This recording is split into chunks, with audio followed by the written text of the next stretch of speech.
Hey folks, welcome back to my channel. In this video I'm going to show you guys the difference between your summarize, add columns and summarize columns in terms of its performance. So I'm also going to show you guys how can you use all of these in a DAX measure. There are a lot of times when you build your DAX measures, you might want it to transform the table that you wanted to supply to your measure, right? So in this one I'm going to show you guys that, plus I'm going to show you guys what happens in the backend while it converts into an SQL query, right? And what is the performance difference between using summarize versus using add columns and then using the summarize columns, right? So let's get it started right now. First things first, let's talk about the summarize.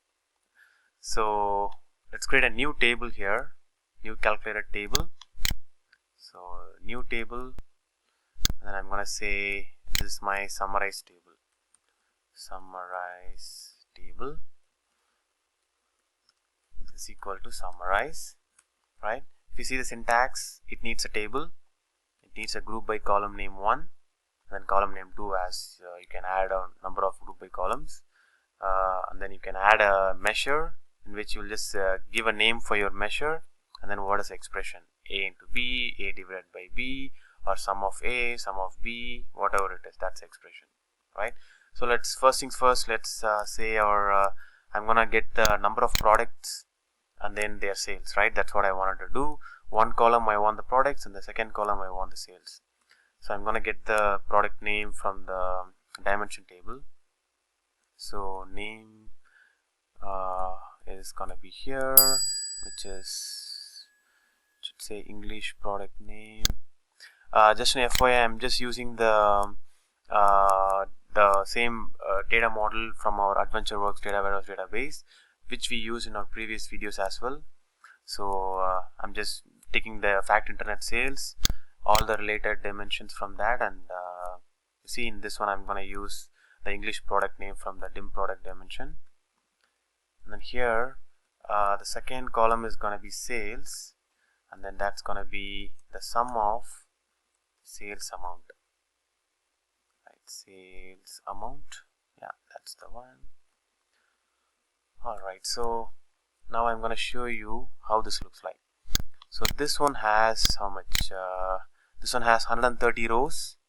It has products and it has their corresponding sales, right? So this is one way to do that. So that's a summarize, right?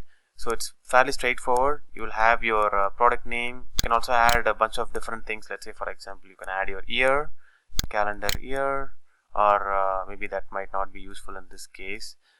Maybe calendar quarter.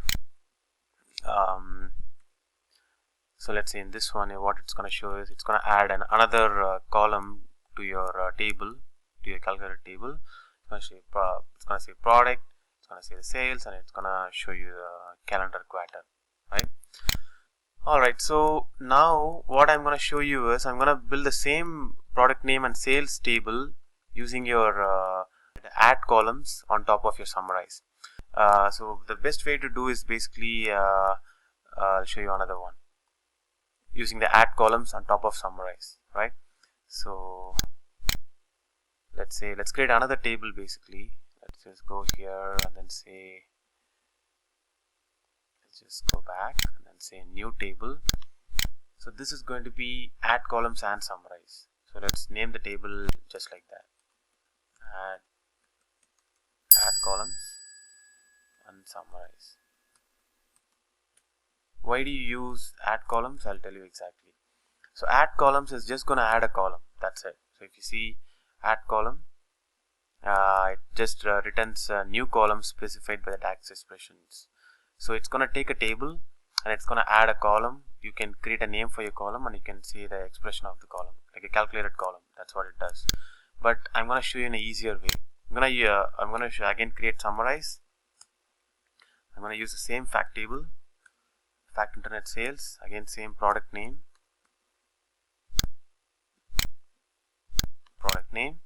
and I'm going to say in this one I'm just gonna keep it as summarize here only for the product names. It's just gonna give us the unique product names, that's it, right? So on top of this is where I'm gonna use add columns. And then I'm going to add the sales column on top of this table what you have here, right? So it's gonna be like a separate column here. So that's the advantage of using add columns. And as per the DAX engine, you are helping the DAX engine a lot if you're gonna do that, versus while you just add your some sales in your summarize. I'll show you what I mean by that. So here I'm gonna say sales. This one I'm gonna say some sales, just like what we did before. Some sales amount. Where is that? Here you go. Yeah. Okay, so this is not gonna give us a right number. I'll tell you why. The right way to do that is actually using your calculate. I'll tell you exactly what happens the other way. So now you have the same exact result like your previous summarized table, right? So you have all the product names, again 130 rows, and their corresponding sales amounts. Exactly the same result. You just replicated the same result in a different measure. But this is a little bit more better in terms of the performance. I'll tell you why, and I'll show you how also. But before that, you need to use your calculate statement whenever you use your add columns, because if you don't use your calculate, it is just going to so what it's basically going to do at this point is basically, without using your calculate, it's going to summarize this fact table for the product name, and then it's going to just take the sum of the fact sales amount from your fact table, the full sales amount, not considering any specific product name, the full total sales amount without any filters. It's going to take that and it's going to put it across each of these product name, which is not the result that you want. I'll show you what I mean. So let's build this. You can see right now. You see, it's taking the full sales amount, sum of sales amount from the fact table, and it's displaying it all the way across. It doesn't have any relationship to the product name, right? In order for you to get that context, the product name's context, that is where you use your calculate statement, right? So you see, when you calculate statement, it evaluates an expression in the context modified by the filters. In this one, it's going to evaluate an expression. I'm not adding any filters. It is just going to evaluate this specific expression against different product names. So that is how you get the right result, right? Whenever you use your add columns, you have to use your calculate for deriving your expressions basically. But when you are just using summarize, you don't have to do that, because it knows that while you use your summarize, you are referring to the same table, so it needs to provide the expression corresponding to that column name. But in this one, you see, I'm using summarize only to get me the product name, right? At this point, my summarize is over. So I'm passing my summarize as a table to my add columns. So here comes another important thing. So add columns, summarize, and summarize column, all of these are just gonna return you a table. You can't return this as an output of a measure. That's gonna throw you an error. So you should always use this only as a table. You can use this as a part of a measure, but not the measure itself. And we'll see that in a few seconds. So this is my second thing, add columns and summarize. And the third one that I'm going to show you is summarize columns, and which is the best way to do that also. I'll just say call it as summarize column. This one, it's a super straightforward, just say summarize columns. And then again, here in this one, you don't have to mention your table name, right? How beautiful is that? You just need to add the column names from the model wherever the column name is there. It has to be related. You just need to bring it across. That's it. So it becomes easier for me. I'm just gonna say English product name, right? And I'm gonna say, I can add a bunch of different group by columns as well, but I'm just gonna say, my sales. And then say, sum of sales amount. Where's my sales amount? It's here. Oops. Here. Yep. So alright, so this is basically what happens when you add your summarize columns. Again, here you don't have to use your calculate because the engine knows that you're referring to this specific product name context, and then it's going to derive the sum amount according to the product name. So again, same thing, exact same thing, 130 rows, exact same result. Now what we have, all that we have did right now is we have derived the same table using different DAX functions. First using summarize, right, summarize table, right, using summarize and product name and sales, and then what we also did add columns and summarize. See, exact same thing, but using a different command, which is a little bit better in terms of performance. The best approach is summarize column. Why am I saying that? For showing you guys that, I'm going to open my DAX Studio. Alright, so now we have this. We just need to establish a connection to the existing Power BI. How sweet is that, right? So you just need to connect and then say what is your Power BI file name. It establishes a connection right away there. So what I'm going to do is I'm going to turn on my server timings and query plan. Let's first take the summarize. Let's take this query and then let's open the DAX Studio. Let's put this here. I just need to replace the summarize table with an evaluate statement. That's it. Evaluate. Okay, that's it. So I just need to run this now. Right, it's pretty quick, and then I'll go to the server timings. And what you can notice here is there is two queries that has been unfolded here. So the first query is going to be basically this one. This is just going to be a join between your fact table and your dimension table to get your product name. That's it. The second table is going to get you the sum from the fact table, sum of the sales amount, right? SQL, this basic SQL query, right? The difference that you see is that rows is the same thing. The number of rows being processed is 507. That's the same thing. Though the written number of rows is different, this is different. This is the number of rows that has been processed, right? So in this one, if you see the formula engine or FE, that is taking 4 milliseconds, and the storage engine, which is a columnar based engine that stores all the values in a columnar based, because this is an in-memory Power BI report which is not connecting to a tabular model or something. I have imported all the data into my Power BI, so it's in memory. It's processing all of these calculations within the memory of Power BI, right? If I have to connect it to a tabular model, then all the processing will happen in the model rather than my Power BI, right? So the formula engine takes 4 milliseconds and the storage engine takes 1 millisecond. So there is totally 5 milliseconds that's been consumed in this one by using summarize, right? The thing is, right now this might look like milliseconds, but when you have like tons and tons of data to process that, it's going to take forever, and that's exactly the time you might be using this knowledge what you're going to gather out of this video. Alright, so now let's take your add columns and summarize. So again, similarly, you don't need the name of it, which is the custom name. We don't need that.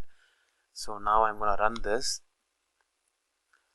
You see, it's a 4 milliseconds only for the formula engine. The storage engine is not using anything here, so which is a good one. So in the previous one, you had 4 milliseconds plus 1 millisecond, which is 5 milliseconds, right? In this one, you only have 4 milliseconds. So let's take a look into the query plan, which should be, I think this is very similar to what you had before. Again, join with the dimension table to get your product name, and then you are just getting your sum of sales amount, right? So this is for add columns and summarize. You are saving 1 millisecond here just by adding columns and using a calculate statement here. Now let's take a look into the best approach of using your summarize columns. Which is the best way to do it. I'm going to show you right now. Sorry, what is the performance of that? Let's take a look into that. So if you take a look into this one using the summarize columns, let's take a run. You see, it's only 2 milliseconds, right? So that's exactly, and look at the there is only one query that's running here. That's the advantage of this. You see, instead of two queries that's in the previous other two statements, there is only one query that's been running here, and it only takes 2 milliseconds. So again, this might look as a pretty small kind of improvement, but it means a lot. Whenever you have like now the number of rows is only 507, right?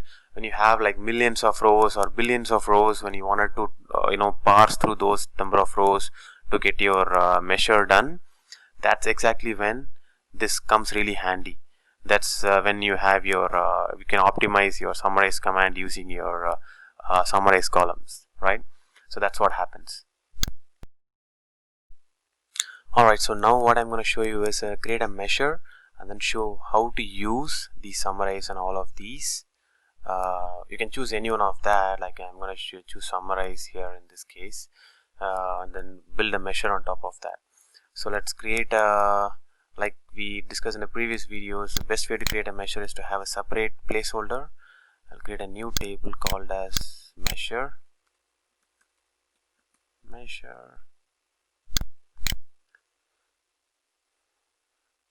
And then within that I'll just put all of my measures in there.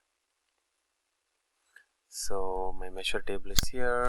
I'm going to create a measure that's going to be called as revenue. I'm going to create a revenue measure, revenue, that is equal to variable. I'm going to declare a variable here that's going to be the table, right? So I'm going to say summarize. It's fine, you can use any of that, but just for illustration I'm just going to be using this. The first column name is going to be the product name. It's going to have the product name, English product name, that's fine. And then unit price, I'm going to create a revenue by multiplying my unit price with my order quantity. So I'm just right now I'm just creating a summarize table that's going to have the product name, unit price column, and then an order quantity column. And then I'm going to return SUMX, create an iterator function here, SUMX, within which I'm going to use this table here. Remember, so I'm using this as a variable, not returning that. See, as I told you, in a measure you can never return a table, it's going to throw you an error. It's only going to return one specific value as an output, right? One specific number, that's it. In this one I'm just going to use this table that I created as a variable. So this is going to be, this output of this table is going to be stored as a memory in runtime within this variable, which is called TBL, right? Within that I'm going to say just multiply the unit price multiplied by the order quantity, that's it. In fact, I can just take I don't need my table name here. So now let's take a look to see how this looks like, right? So 1.8 million, 1.08 million. So that's what we have today here. So you have your summarize, add columns, and summarize columns. The best approach is to use is your summarize columns, and then we also saw how to use the summarize and summarize columns using within a measure, and then build your own measure, right? So yeah, so let me know if you have any questions on this, and I'll see you guys in a different video. Thank you.